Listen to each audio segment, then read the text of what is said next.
Part number 7 پیشکش میرے کارواں۔ اگر آپ نے ہماری یوٹیوب چینل کو اب تک سبسکرائب نہیں کیا تو براہ مہربانی اس کو سبسکرائب کریں۔ ہماری ویڈیوز پسند آئیں تو انہیں لائک، شیئر اور کمنٹ ضرور کریں۔ میں نے میڈیکل سٹور سے باہر آنے کے بعد کہا، میر بخش، اپنے ہوٹل میں جانے سے پہلے ہم ایک مرتبہ بوٹا سنگھ کو ٹچ کر لیں تو اچھا ہے۔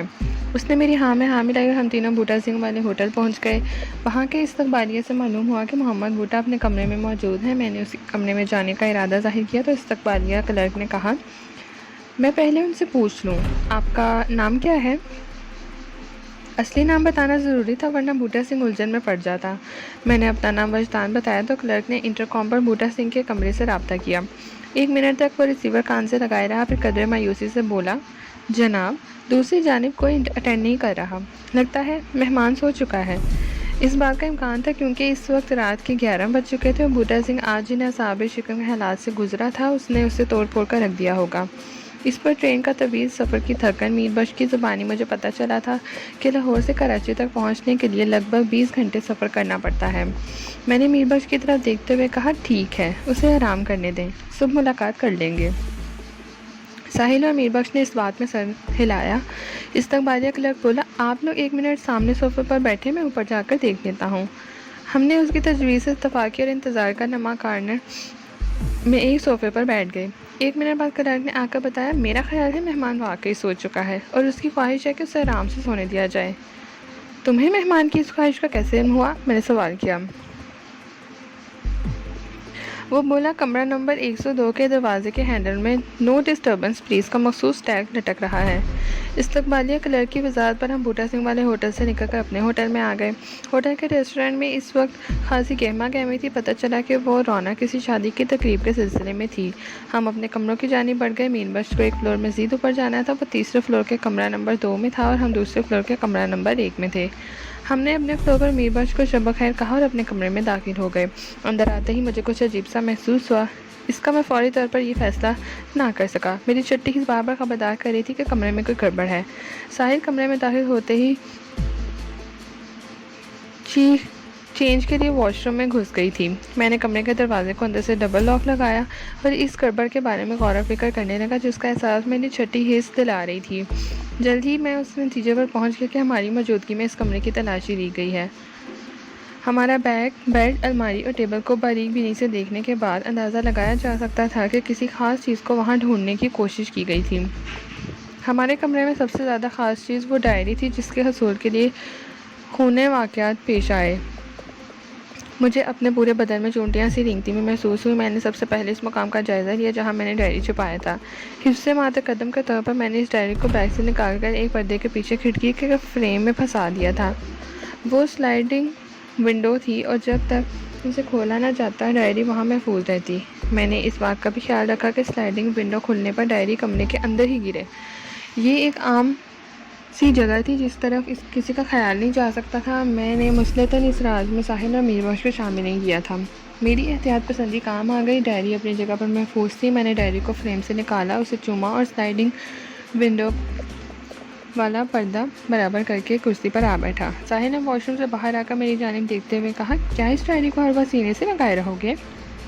اس وقت وہ ڈائری میری گود میں رکھی تھی اور میں کرسی میں نیند دراز ہوا بیٹھا تھا۔ میں نے ساحل کے سوال کے جواب میں ڈائری کو تھپکتے ہوئے کہا، یہ چیز ہی ایسی ہے ساحل؟ یہ ایسی چیز ہے یا ویسی چیز؟ یہ تو مجھے نہیں معلوم، مگر یہ جیسی تیسی اور کیسی بھی ہے بہت لکی۔ یہ ڈائری کی لگ کہاں سے آ گئی؟ میں نے شوخی سے پوچھا۔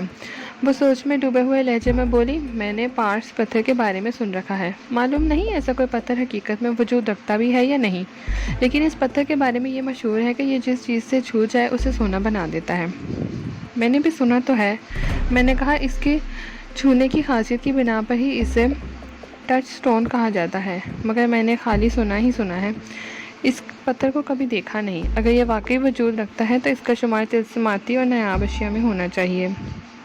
تم بالکل ٹھیک کہہ رہے ہو وجدان، وہ ایک ٹرانس کی سی کیفیت میں بولی۔ میں نے پوچھا، صاحب یہ تو بتاؤ، ڈائری کے لکی ہونے کا تذکرہ کرتے کرتے تم پارس پتھر تک پہنچ گئی، ان دونوں میں کیا تعلق ہے؟ آخر تم کیا کہنا چاہتی ہو؟ اس نے کہا میں جو کچھ کہنا چاہتی ہوں وہ تم اچھی طرح سمجھتے ہو. میں نہیں سمجھتا اسی لیے تو پوچھ رہا ہوں. وہ چند لمحات تک ٹٹولتی نظروں سے مجھے دیکھتی رہی. اس کی نگاہ میں کھوجی پن پایا جاتا تھا. پتہ نہیں وہ میرے اندر کیا ڈھونڈنے کی کوشش کر رہی تھی. اس کی ایک ٹک گھورتی غزالی آنکھوں نے مجھے مضطرب کر دیا تو وہ بولی وجدان معلوم نہیں تم واقعی بے خبر ہو یا جانتے ہوئے بھی لا علمی کا اظہار کرتے ہو. ایسی کوئی بات نہیں. میں نے کن اکھیوں سے اسے دیکھتے ہوئے کہا تم کھل کر کہو کیا کہنا چاہتی ہو. جب تک بتاؤ گی نہیں مجھے کیسے پتہ چلے گا.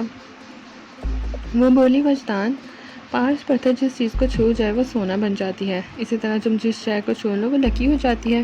تمہارے اوپر سواری ڈائری مجھے بہت خوش قسمت نظر آ رہی ہے اور میں اس کی خوش بختی پر رقص کر رہی ہوں. میرے سینے سے ایک طویل بوجھل سانس خارج ہوئی. اس خوبصورت لڑکی نے بڑی خوبصورتی سے اظہار محبت کیا تھا. میں پچھلے کچھ عرصے سے محسوس کر رہا تھا کہ ساحل مجھ میں غیر معمولی دلچسپی لے رہی تھی. اس دلچسپی کو پسندیدگی یا عقیدت تک محدود نہیں کیا جا سکتا تھا. یہ دلچسپی اس سے آگے کی چیز تھی. اسے محبت کے مقام پر فائز کیا جا سکتا تھا اور آج اس نے بڑے مؤثر الفاظ میں اپنے دلی جذبات کا اظہار بھی کر دیا تھا. اس سے زیادہ کھل کر اور وہ کیا کہہ سکتی تھی. ساحل کسی تیز رفتار میزائل کے مانند میری جاری بڑھتی چلی آ رہی تھی. اسی کا ٹارگٹ میرا دل تھا اور اس کی کوشش سے لگتا تھا وہ خود کو سچی نشانے باز ثابت کرنے پر تلی ہوئی ہے. ساحل میں کسی چیز کی کمی نہیں تھی. وہ جوان تھی، حسین تھی، معاملہ فہم تھی اور ذہین تھی. وہ قدم قدم پر میرا ساتھ دیتی آئی تھی اور میری خاطر بارہا اس نے اپنی زندگی کو داؤ پر لگا دیا تھا.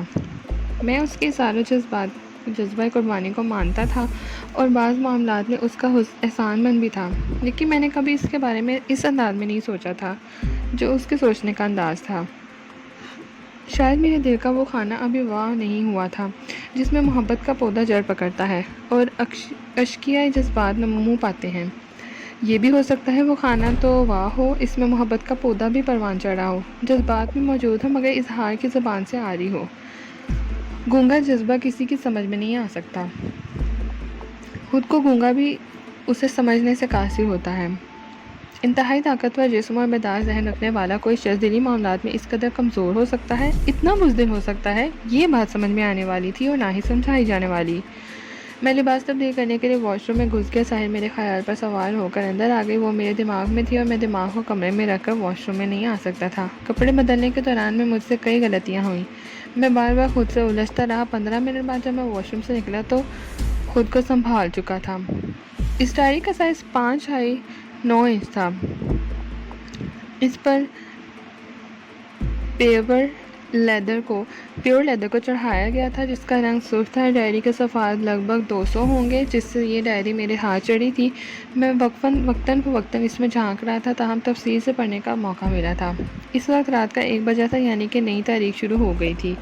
ساحل ڈبل بیڈ پر پھیل کر سو رہی تھی. اس کی آنکھ تھوڑی دیر پہلے ہی لگی تھی اور پتہ نہیں لگی بھی تھی یا نہیں. ممکن ہے وہ سونے کی اداکاری کر رہی ہو. وہ بارہا ایسا کر چکی تھی. میں ایزی چیئر پر نیم دراز سرخ جلد والی ڈائری کی ورک گردانی میں مصروف تھا. اپنی دونوں ٹانگوں کو کراس کر کے میں نے پاؤں بیڈ کے ایک کنارے پر ٹکا رکھے تھے. وہاں سے ساحل کا بدن صرف 2 انچ کی دوری پر تھا. مجھے وہ رات کرسی پر نیم دراز ہو کر گزارنی پڑی یا پھر فرش کے قالین پر بستر لگانا تھا. بیڈ پر سونے کا رسک میں کسی قیمت پر نہیں لے سکتا تھا. نیلگری نے مجھے عجیب الجھن میں ڈال دیا تھا. اس نے اصلی صورت میں میرے سامنے نہ آنے کا تہیہ کر رکھا تھا اور خلوت میں میرے ساتھ کسی عورت کو برداشت بھی نہیں کر سکتی تھی. میری یہ مجبوری تھی کہ جن حالات سے اس وقت ہم گزر رہے تھے ان میں ساحل کو تنہا نہیں چھوڑ سکتا تھا، ورنہ اسے دوسرے کمرے میں رکھ کر میں نیلگری کے سحر سے مکمل آزادی حاصل کر سکتا تھا. وہ جلوت میں میرے پاس نہیں آ سکتی تھی اور خلوت میں آنے کے لیے وہ کسی دوسری عورت کی محتاج تھی. اس سے بچنا اگر میرے لیے دشواری لا رہا تھا تو نیلگری بھی مجھے حاصل کرنے کے لیے بڑی مشکلات کا شکار تھی. گویا دونوں جانب رسا کشی کسی کیفیت تھی. نیلگری نے قاضی سلطان کی حویلی میں ہونے والی گزشتہ ملاقات میں کھل کر اظہار محبت کر دیا تھا. وہ مجھے اپنا محبوب مانتی تھی اور میرا قرب حاصل کرنے کے لیے جتن میں لگی ہوئی تھی. آج ساحل نے بڑے واضح الفاظ میں اپنے دلی جذبات مجھ تک پہنچا دیے تھے. میں عجیب و غریب کشمکش میں مبتلا تھا. وہ دونوں میری طلبگار تھیں لیکن دونوں کی طلب کا اندازہ مختلف تھا. ایک پر پراسرار شکتیوں کی مالک بڑی با اختیار تھی مگر میرے معاملے میں وہ بے اختیار ہو جاتی تھی۔ مجھ تک رسائی حاصل کرنے کے لیے وہ دوسروں کی محتاج تھی۔ دوسری ایک معصوم صورت اور چنچل مزاج تھی، اس کے پاس کوئی اختیار تھا اور نہ ہی کوئی پراسرار طاقت۔ وہ سادہ اور پروقار تھی۔ مجھ تک رسائی کے لیے وہ اپنے جذبے کو کام میں لا رہی تھی، گویا وہ اس معاملے میں کسی دوسرے کی محتاج نہیں تھی۔ اس حوالے سے ساحل کو نیلگری پر سبقت حاصل تھی۔ میں نے بیڈ پر دراز ساحل کو بھرپور نظر سے دیکھا۔ سوتے میں اس کے چہرے کی معصومیت اور حسن کی سادگی میں کئی گنا اضافہ ہو گیا تھا۔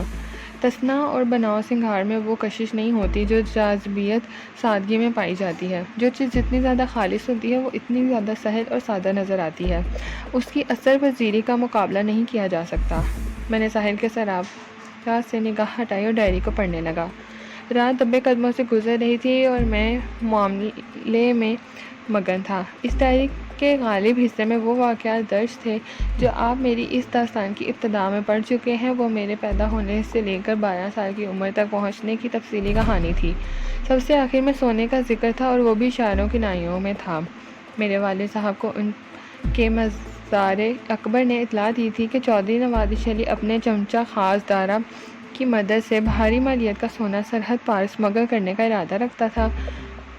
والد صاحب نے اسمگلنگ کی اس کوشش کو ناکام بنانے کا تہیہ کر لیا۔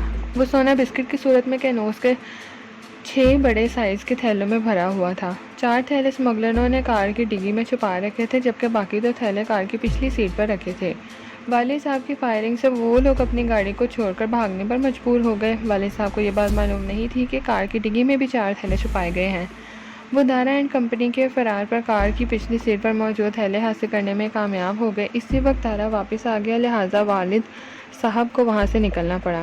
انہوں نے سونے کے بسکٹوں سے بھرے ہوئے وہ دونوں تھیلے ایک قریبی متروک کنویں میں پھینک دیے تھے۔ اس وقت ان 2 تھیلوں میں بھرے ہوئے سونے کی قیمت کم و بیش 5 کروڑ تھی جو 20 برس گزر جانے کے بعد اب 25 کروڑ تک پہنچ چکی تھی۔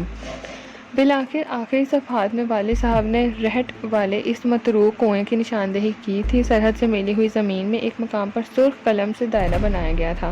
یہی وہ جگہ تھی جہاں پر 20 سال قبل وہ متروک کنواں پایا جاتا تھا۔ آج کل وہاں کی کیا صورتحال تھی یہ وہاں پہنچ کر ہی معلوم کیا جا سکتا تھا۔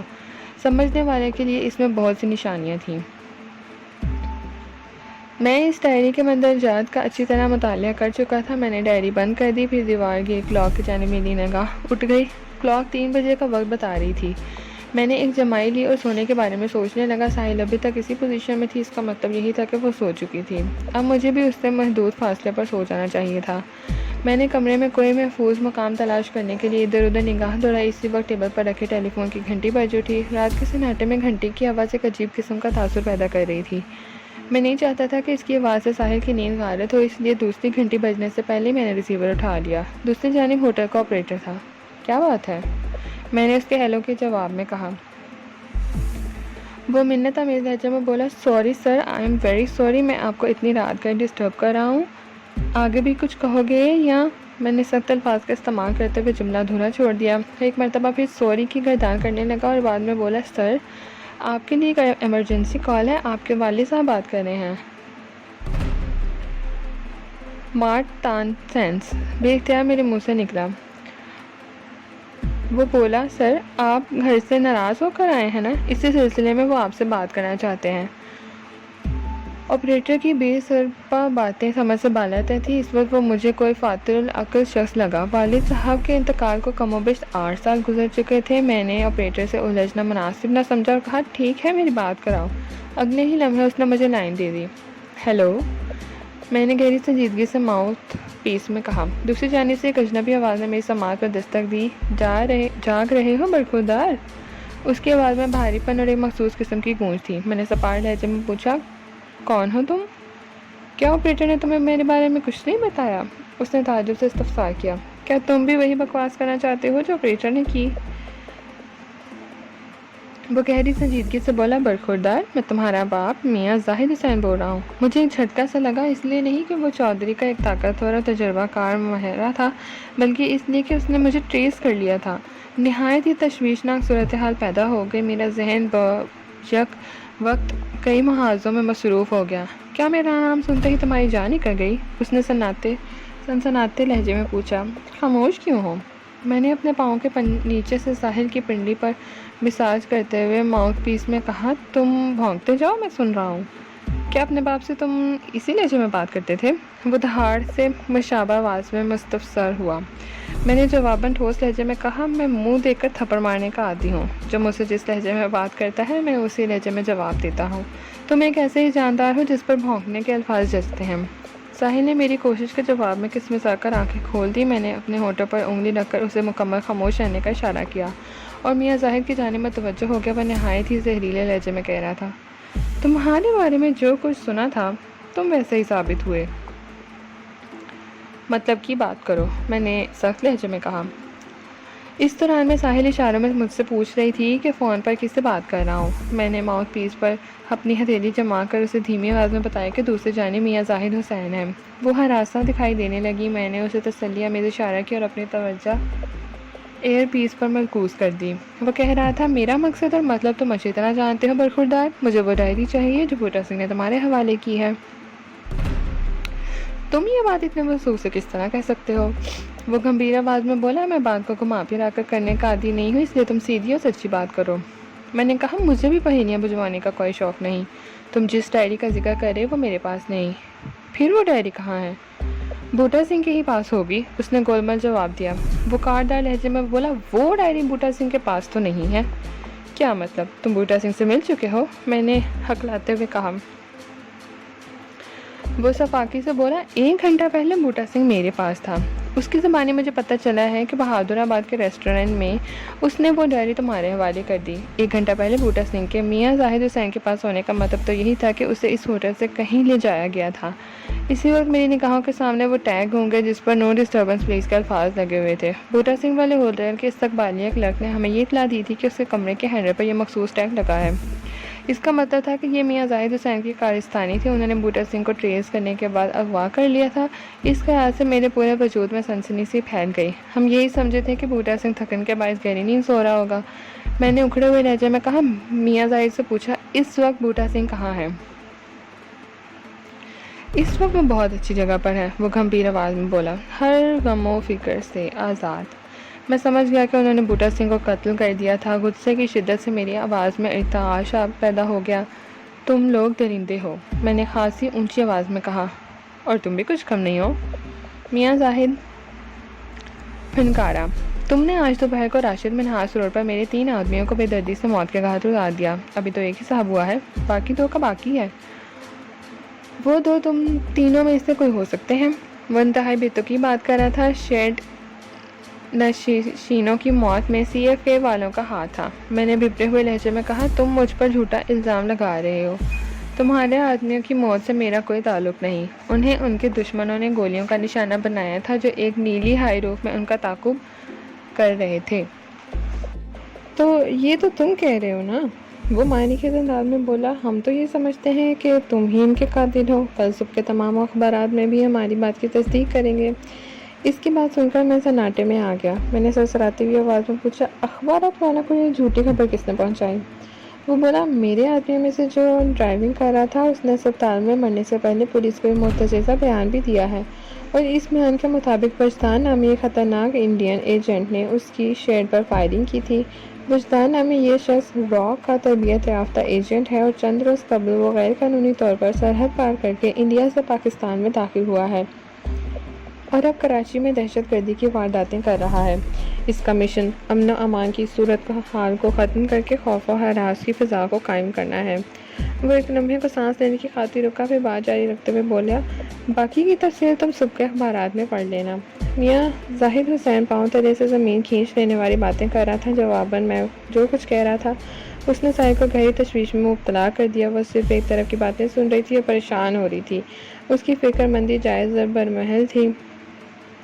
میں نے اس کی جانب دیکھتے ہوئے ایک ہاتھ سے اپنی ناک کے زیریں حصے پر فرضی مونچھوں کو مروڑا دیا، پھر اس کے ہاتھ کے اشارے سے نچلی منزل کی جانب اس کی توجہ دلائی اور آخر میں بہلانے والے انداز میں ہاتھ کی انگلیوں کو حرکت دی۔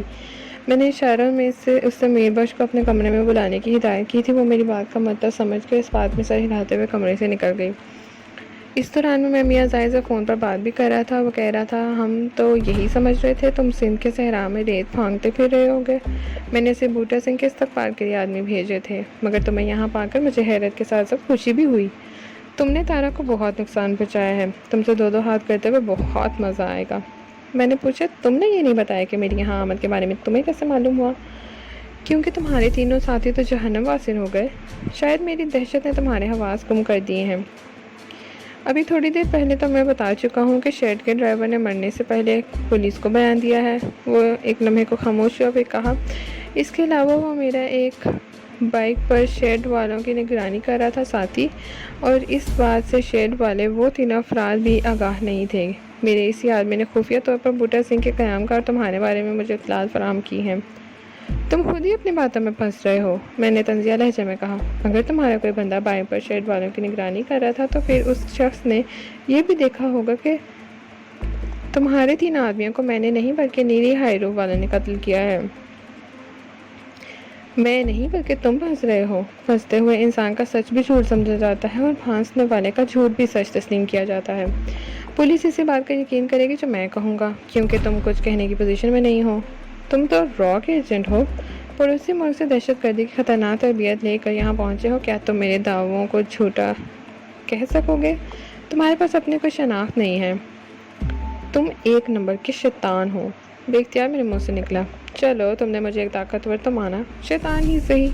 میں نے پوچھا ابھی تک تم نے یہ نہیں بتایا کہ اس وقت مجھے فون کس مقصد سے کیا ہے. اگر تمہاری بک بک ختم ہو گئی ہو تو یہ بھی بتا دو.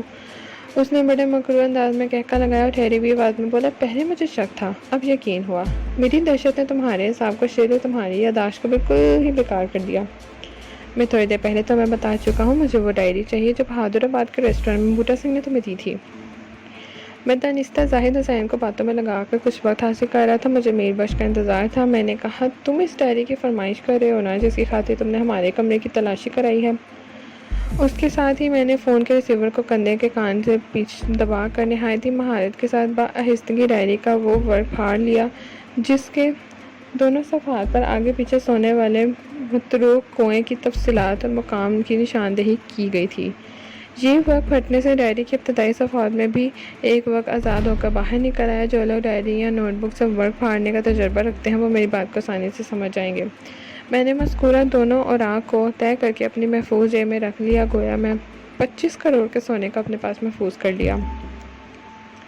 میاں زاہد حسین نے میرے سوال کا جواب دیتے ہوئے کہا تم جس ہوٹل میں ٹھہرے ہوئے اس کے سٹاف میں میرا ایک آدمی بھی کام کرتا ہے. اپنے کمرے کی تلاشی سے تم اندازہ لگا سکتے ہو کہ میں کتنی پہنچ والا ہوں. اس کے لہجے میں غرور شامل تھا. تم نے بھی میری کمرے کی تلاشی کا اندازہ لگا لیا ہوگا کہ تمہاری مطلوبہ ڈائری میرے پاس نہیں. میں نے جواباً چوٹ کی, ورنہ وہ ڈائری ضرور تمہارے ہتھے چڑھ گئی ہوتی اور میں رات کے آخری پہر تمہاری منحوس آواز سننے سے محفوظ رہتا. وہ زہر کے گھونٹ پیتے ہوئے بولا تم نے یقیناً وہ ڈائری کہیں چھپا دی تھی, یہاں پہ ہوٹل سے نکلتے ہوئے اپنے ساتھ لے گئے تھے. میں نے کہا جب تم اتنی پہنچ رکھتے ہو کہ میری غیر موجودگی میں میرے کمرے کی تلاشی کروا سکتے ہو تو پھر کسی پر وہ دار بی بی کی طرح فون کی اور سے کیوں ٹیں ٹیں کر رہے ہو؟ بڈھے طوطے, یہاں چلے آؤ, آمنے سامنے بیٹھ کر بات کرتے ہیں. وہ بولا میں اتنا بھی سنگ دل نہیں ہوں. اس میں سنگ دل والی کون سی بات ہے؟ میں نے حیرت سے پوچھا. اس نے بتایا آج رات اس ہوٹل کے ریسٹورینٹ میں ایک شادی خانہ والی کی تقریب ہوئی ہے. دلہا اور دلہن اسی ہوٹل کے سہاگ رات منائیں گے اور وہ بھی بالکل تمہارے سامنے والے کمرے میں. ہوٹل میں کسی قسم کی ہنگامہ آرائی سے ان کی زندگی کی اس منتوں اور مرادوں بھری رات کا ستیہ ناس ہو جائے گا. ویسے تو اس بدبخت دلہا میاں نے شادی جیسا اہم کانا کام کر کے ساری زندگی رونا ہی ہے. کم از کم یہ رات اسے سکون سے گزار لینے دو. شادی کے بعد مرد کے حصے میں صرف ایک رات کی خوشی ہی تو آتی ہے.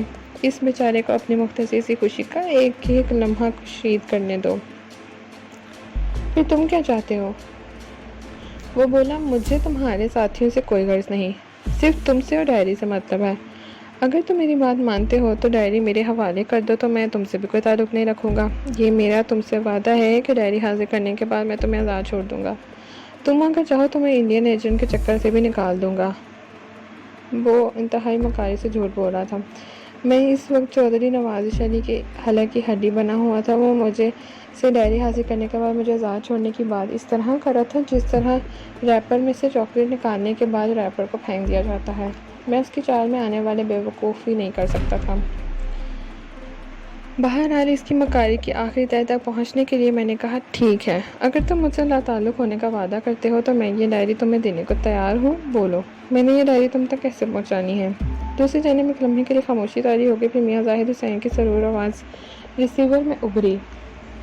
وہ نہایت سنجیدگی سے کہہ رہا تھا، تم وہ ڈائری لے کر اپنے ہوٹل سے باہر آ جاؤ، مین روڈ پر پہنچ کر تم ہائی کورٹ کی جانب مڑ جاؤ، الیکشن ہاؤس سے گزرنے کے بعد ایف آئی اے کا پولیس اسٹیشن آئے گا، تم تھوڑا اور آگے بڑھو گے تو اس روڈ کے اختتام پر ایک لیٹر باکس کے ساتھ تمہیں گرے کلر کی سوزوکی ایف ایکس کھڑی دکھائی دے گی۔ گاڑی کے اندر تمہیں 2 پولیس والے بیٹھے نظر آئیں گے، دراصل وہ دونوں میرے آدمی ہیں جنہوں نے پولیس والوں کا بھیس بھر رکھا ہے۔ تم وہ ڈائری میرے آدمیوں کے حوالے کر دو، جہاں جانا ہو چاہو چلے جانا، ہمارا جھگڑا ختم ہو جائے گا۔ میں اس کے پلاننگ اور انتظامات سے آگاہ ہو گیا تھا۔ اسے مزید چکر دینے کے لیے میں نے کہا، تم مجھے سوچنے کے لیے کچھ وقت نہیں دو گے؟ میں نے ڈائری کی حوالگی کے لیے نیم رضامندی اس لیے ظاہر کی تھی کہ وہ میری بات سے یہ تاثر لے گا کہ میں اس کے دام میں آ گیا۔ وہ گمبھیر الفاظ میں بولا، میں تمہیں صرف 10 منٹ دے سکتا ہوں، 5 منٹ سوچ بچار کے لیے، 5 منٹ ہوٹل سے نکل کر سوزوکی ایف ایکس تک پہنچنے کے لیے، اور میرے فون بند کرتے ہی تمہیں 10 منٹ کے لیے کاؤنٹ ڈاؤن شروع کر دینا۔ یاد رکھو کسی بھی چالاکی کی صورت میں شاہراہ عراق تمہارے لہو سے بھیگ جائے گا۔ ٹھیک ہے، میں آ رہا ہوں، میں نے ٹھہرے ہوئے لہجے میں کہا۔ فون پہ جان ہو گیا۔ میں نے بے ساختہ نظر اٹھا کر دیوار کی کلاک کی طرف دیکھا۔ کلاک میں 3:30 بجے تھے، اس کا مطلب تھا پورے آدھے گھنٹے تک ہمارے درمیان گفتگو ہوئی تھی۔ میں نے ریسیور کو کریڈل پر رکھ دیا۔ اسی وقت کمرے سے باہر راہداری میں دوڑتے قدموں کی آواز ابھری، پھر کسی نے کمرے کے دروازے کو پیٹ ڈالا۔ اس سے پہلے کہ میں دروازے کی جانب اٹھتا، کمرے کے باہر ایک بلند آہنگ نسوانی چیخ ابھری۔ میں اس چیخ والی کی آواز کو ہزاروں آوازوں میں بھی پہچان سکتا تھا۔ وہ کوئی اور نہیں، میری ساحل تھی۔ میں نے کسی زخمی چیتے کی مانند گراتے ہوئے ایک طویل جست بھری طوفانی انداز میں دروازہ کھول کر کمرے سے باہر آ گیا۔ ایک وحشت ناک منظر نے میرا استقبال کیا۔ 2 وردی پوش افراد نے ساحل کو دبوچ رکھا تھا اور اسے کھینچ کر ایک طرف لے جانے کی کوشش کر رہے تھے۔ تھوڑی دیر پہلے میں نے دروازے کے باہر دوڑتے ہوئے قدموں کی آواز سنی تھی، پھر دروازے پر دھواں دھار انداز میں دستک ہوئی تھی۔ اس کے ساتھ ہی ساحل کی بلند آہنگ چیخ میری سماعت تک پہنچی۔ اب سب کچھ میرے سامنے تھا۔ سیکنڈ کے 1000ویں حصے میں صورتحال کی تہہ تک پہنچ گیا۔ وہ دونوں وردی پوش افراد ساحل کے تعاقب میں میرے کمرے کے دروازے تک دوڑتے چلے آئے تھے۔ ساحل نے مجھے متوجہ کرنے کے لیے دروازے پر دستک دی تو اسی دوران میں انہوں نے ساحل کو اپنے قابو میں کر لیا۔ اب وہ اسے کھینچا تانی میں مصروف تھے۔ ساحل کو جب میں نے میربخش کو بلانے کے لیے ہوٹل کی اوپری منزل کی جانب بھیجا تھا تو دروازے کو اندر سے موفل نہیں کیا تھا۔ اس نازک ترین لمحات میں اسے دستک دیے بغیر اندر گھس جانا چاہیے تھا۔ اس نے ایسا کیوں نہیں کیا؟ یہ سوچنے کا نہ وقت تھا اور نہ ہی موقع۔ وہ فوری رد عمل ظاہر کرنے کے لیے لمحات تھے اور میں نے ایسا ہی کیا۔ وردی پوش افراد کا تعلق ہوٹل کے اسٹاف سے تھا۔ زیادہ امکان اس بات کا تھا کہ وہ روم سروس سے متعلق تھے۔ میں نے آؤں دیکھا نہ تاؤں بجلی کے کوندے کے معنی دپا کر ان کے راستے کی دیوار بن گیا۔ وہ دونوں ٹھنک کر ایک دوسرے کے دیکھنے لگے۔ انہیں شاید امید نہیں تھی کہ اتنی جلدی کوئی مداخلت کار ان کے سر پر پہنچ جائے گا۔ انہوں نے ایک ساعت کے لیے معنی خیز نظر سے ایک دوسرے کو دیکھا، پھر وہ ساحل کو چھوڑ کر مجھ پر پل پڑے۔ میرے لیے تو یہ اللہ دے اور بندہ لے والا معاملہ ہو گیا۔ میں نے بڑی خوش دلی سے انہیں ٹھوکروں پر رکھ دیا۔ وہ بری طرح پٹنے لگے۔ ان میں سے ایک لڑائی بھڑائی کا ماہر نظر آتا تھا جبکہ دوسرے کے حملوں میں اناڑی پن کی جھلک تھی۔ وہ شاید ماڈل سپورٹ کے لیے اس کے ساتھ ہو لیا تھا۔ میں نے 2 جگ گھونسوں میں اس اناڑی کا اناڑی پن ناک کر کے راستے سے باہر نکال دیا۔ وہ راہداری کے فرش پر لمبا لیٹ چکا تو میں نے چیخ کر ساحل سے کہا، کمرے سے بیگ اٹھا لاؤ۔ وہ لپک کر کمرے کے اندر داخل ہو گئی۔ اس دوران میں دوسرا حملہ آور کام دکھا گیا۔ اس کا ایک زوردار پنچ میرے کندھے پر لگا۔ اس نے نشانہ تو میرے منہ کو بنایا تھا مگر میں نے چکائی دے کر اس کا نشانہ خطا کیا۔ اس پر ہنگامِ خاصی طاقت تھی۔ مجھے اپنے شانے میں درد کی ایک ہلکی سی لہر اٹھتی محسوس ہوئی۔ ایسے دردناک لہروں کو میں کبھی خاطر میں نہیں لاتا تھا۔ میں نے بڑی پھرتی سے بیک سٹیپ لیا اور بجلی کی اسی ساتھ سرعت سے ایک فرنٹ پش کک اس کے سینے پر رسید کر دی۔ میرا مد مقابل دیسی انداز کا فائٹر تھا، لہٰذا اس نے اپنا دماغ اپنا دفاع بھی اسی انداز میں کرنے کی کوشش کی جو 100% ناکام رہی۔ وہ میری زبردست کی کھا کر ہوا میں اچھلا اور پشت کے بل دیوار سے ٹکرا گیا۔ میرا خیال تھا کہ اس کی ریڑھ کی ہڈی کو ناقابل تلافی نقصان پہنچا ہوگا اور وہ راہداری کے فرش سے اٹھ نہیں سکے گا، لیکن اس کی سخت جانی نے میرا اندازہ غلط ثابت کر دیا۔ وہ فرش پر گرتے ہی کسی اسپرنگ کے مانند ہوا میں بلند ہوا، پھر زیادہ تراری سے مجھ پر حملہ آور ہوا۔ میں ان سنگین لمحات کو تول نہیں دینا چاہتا تھا۔ یہ مار پیٹ اور کھینچا تانی چھپی رہنے والی نہیں۔ یہ بات میں اچھی طرح سمجھ گیا تھا کہ اس ہوٹل میں ہمارا مزید قیام انتہائی مہلک اور خطرناک ثابت ہوتا۔ ہمیں جلد از جلد وہاں سے نکلنا تھا، اسی لیے میں نے ساحل کو کمرے سے اپنا بیگ لانے کو کہا تھا۔ اسی کے ساتھ ہی پارٹ نمبر 7 اختتام پذیر ہوتا ہے۔ ناول کا بقیہ حصہ پارٹ نمبر 8 پہ سماعت فرمائیے۔